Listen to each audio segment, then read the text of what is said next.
हमारे साथ कार्यक्रम में शामिल हो रहे हैं बाजार के जाने माने दिग्गज पेडिग्री एडवाइजरी के फाउंडर दिलीप भट्ट साहब। दिलीप सर, गुड मॉर्निंग, बहुत बहुत स्वागत है आपका। धन्यवाद हमें समय देने के लिए। आज बड़ा दिन है जब आप हमारे साथ कार्यक्रम में शामिल हुए और एक बार इसी पर आपसे रिएक्शन लेना चाहता हूँ। जो कुछ एक्शन भारत ने लिया है पाकिस्तान के अगेंस्ट में, बाजार का रिएक्शन बहुत ही मेच्योर, सधा हुआ है और संतुलित है। कैसे देखते हैं आप इस पूरे घटनाक्रम को और बाजार का डायरेक्शन क्या नजर आता है आपको इसके साथ मिलाकर देखें तो? Good morning, Anil ji. Always a pleasure to interact with you and your channel. Anil ji, I think जो इंडिया ने जो कदम उठाया है वो बेशक इसमें कोई डाउट नहीं है कि it is in the interest of all of us. मुझे लगता है मार्केट ने भी एक बहुत अच्छा सैल्यूट दिया है, बहुत अच्छा मैच्योर्ड रिएक्शन दिया है, जैसा आपने सही बताया। आगे चल के थोड़ा ऐसा लग रहा है कि ये जितना जल्दी निपट जाए उतना अच्छा है। अगर हम इकोनॉमी की तरफ देखें तो इसका इम्पैक्ट इकोनॉमी पे आ सकता है, बिल्कुल आ सकता है। इकोनॉमी जरा रिकवरी के मोड पे है। एक फॉलिंग ऑयल प्राइस को देख लो तो शायद उसमें से एक 1% जीडीपी का सपोर्ट मिलने की उम्मीद है, अगर ये इसी लेवल पे ऑयल बना रहे तो। और अगर हम देखें कि अगर जीडीपी ग्रोथ 6.5% रहता है तो अनिल जी मेरा ये मानना है कि ओवरऑल कॉर्पोरेट अर्निंग्स भी बहुत स्ट्रॉन्ग नहीं रहेंगे, थोड़े म्यूटेड रहेंगे। तो ओवरऑल सबको देखते हुए लग रहा है कि कोई जल्दबाजी मार्केट में नहीं करनी चाहिए। अगर कुछ भी लेना है तो भी एकदम स्टैगर्ड वे से, एसआईपी वे से लेना चाहिए। अभी यहाँ पर बहुत सारे मूविंग पार्ट्स है, बहुत थिंग्स चेंज होने वाले हैं, whether it is tariff, whether it is the geopolitical front, whether it is the currency। तो ये सबको देखते हुए लगता है जरा कॉशियस रहना चाहिए, कोई जल्दबाजी मार्केट में नहीं करनी चाहिए। तो ये है आपके लिए, थोड़ा वेट एंड वॉच वाली सिचुएशन में रहें, हड़बड़ी और जल्दबाजी ना करें, ये राय। अब आइए सर, यूके के साथ जो एफटीए साइन हुआ है, फ्री ट्रेड एग्रीमेंट, इस तरह के माहौल में जब 50 काम दूसरे ज़्यादा जरूरी है, उसमें भी साथ साथ जिस तरह से ये डील साइन हुई, कितना फायदा मिलेगा भारत को, कैसे देखते हैं आप? अनिल जी, मैं ये समझूंगा कि ये ट्रेड एग्रीमेंट जो साइन किया है वो बिल्कुल, अगर हम नीति ग्रिटी में जाएं और सेक्टर स्पेसिफिक की बात करें, जैसे कोई टेक्सटाइल्स हो कि ऑटो हो, तो जरूर उसमें I think it will be a great help and it will be extremely positive for India.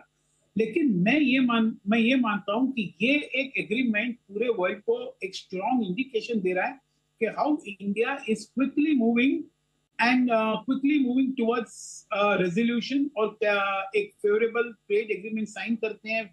अगर इसके साथ ही अगर यूएस का भी हो जाता है थोड़े दिनों में, तो मुझे लगता है कि लाउड मैसेज जाएगा पूरे इन्वेस्टर्स को वर्ल्ड ओवर। और मुझे ये उम्मीद है कि एफडीआई इनफ्लोज भी काफी अच्छे रहेंगे इसके चलते चलते।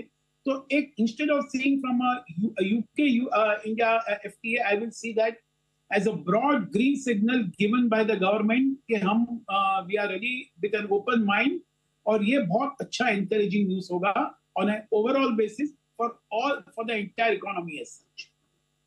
आइए नतीजों के सीजन पर आपसे राय लेना चाहता हूं। अब तक जितना रहा है रिजल्ट सीजन, क्या अच्छा लगा है आपको और क्या खराब?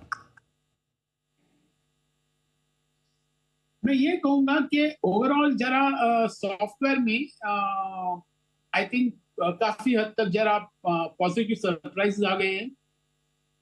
तो आईटी सेक्टर फिर भी on a selective basis will continue to look good, whether it is Coforge, whether it is Tech Mahindra, they all will look pretty good, pretty interesting. Front time में बिल्कुल टीसीएस भी काफी अच्छा रहेगा। तो एक आईटी सेगमेंट काफी ठीक लग रहा है। मुझे लगता है जहां तक फाइनेंशियल सेक्टर है, इसमें एकदम मिक्स्ड बैग हो गए हैं। जैसे सब लोग उम्मीद कर रहे थे कि निम कंप्रेशन होने वाला है, वो हुआ है, और एनआईआई ग्रोथ काफी मॉडेस्ट है, और credit growth also has been pretty muted. तो ये बैंकिंग सेक्टर में अभी भी लगता है कि प्राइवेट सेक्टर बैंक्स बिल्कुल फोकस में रहेंगे, जो अब तक इतने कुछ परफॉर्म नहीं किए, whether it ICICI, whether it is HDFC Bank. Of course, in the last 1 month, they have outperformed. लेकिन on broader last 2-3 year basis में एचडीएफसी ने भी कुछ खास नहीं किया है। फिर प्राइवेट सेक्टर में जरूर ध्यान रहेगा, एनबीएफसी में भी ध्यान रहेगा, लेकिन ये मान के चलना है कि ये सेक्टर में भी कॉम्पिटिटिव इंटेंसिटी काफी बढ़ने वाली है। तो ये फाइनेंस एंड बैंकिंग सेक्टर की बात, मुझे लगता है broadly it has been an extremely mixed bag. और जैसे मैंने थोड़ी देर पहले कहा कि बहुत सारे मूविंग पार्ट्स हैं, तो ये क्वार्टरली रिजल्ट एक कोई सेक्युलर ट्रेंड नहीं देगा, और ना तो कोई मैनेजमेंट जो गाइडेंस दे रहा है, they probably also are not very clear कि how the year is going to roll out. So I will not try to take a call based on this particular quarterly results. I think एक दो quarter के बाद ही काफी clarity आएगी overall as far as the company results and the corporate results goes. Okay, तो ये आपके लिए राय नथियों के लिहाज से। अब आई सर, अगर पैसा लगाना है इस मार्केट में, जब भी मौका ठीक लगे, क्या पसंद करेंगे आप? मैं तो समझूंगा कि फार्मास्यूटिकल्स अभी भी मुझे ठीक लग रहा है कि फार्मास्यूटिकल्स एक सेक्टर है जहां पर जो करेक्शन आया है, और फॉर व्हाट एवर रीजन जो यूएसए ने बताया है, उसकी वजह से जो रिएक्शन आया है, उसकी मुझे लगता है it will provide a good opportunity to acquire pharma stocks, because यहाँ पर जो डिमांड इन इलास्टिक बोलते हैं वैसे एक सिनेरियो है। Maybe US will be in a position to manufacture on its own, but pharmaceutical still holds out a very strong promise. तो जरूर फार्मास्यूटिकल्स के फ्रंट लाइन में, जैसे कि मैं कहूंगा सन फार्मा, लुपिन है, नैटको फार्मा है, मैं समझूंगा ये सब स्टॉक्स में जरूर देखना चाहिए। That is as far as the pharma is concern. मैं ये समझूंगा थोड़ा बहुत टेक्सटाइल्स में भी इन्वेस्ट करना ही चाहिए without any doubt, because tailwinds काफी अच्छी तरह से इंडिया के फेवर में आ रहे हैं। तो that is another sector. Capital goods has been pretty mixed, not necessarily giving any direction. और कंज्यूमर स्टेपल्स में थोड़ा बहुत इन्वेस्टमेंट करना चाहिए, because rural growth has come back, urban growth is coming back, और मुझे लगता है द कॉस्ट इन्फ्लेशन काफी अच्छी तरह से ईज हो गया है। तो ये एफएमसीजी सेक्टर, कंज्यूमर स्टेपल्स में भी ध्यान देना चाहिए, और थोड़ा बहुत व्हाइट गुड्स में, व्हाइट गुड्स कंज्यूमर ड्यूरेबल्स में, उस सेक्टर में भी ध्यान देना चाहिए। ओके, तो ये है आपके लिए पूरा का पूरा बाजार का एक्शन। बहुत बहुत धन्यवाद दिलीप सर, समय देने के लिए और विस्तार से बताने के लिए बाजार पर अपनी राय। जल्द आपसे फिर मुलाकात होगी। आज के लिए बहुत बहुत धन्यवाद।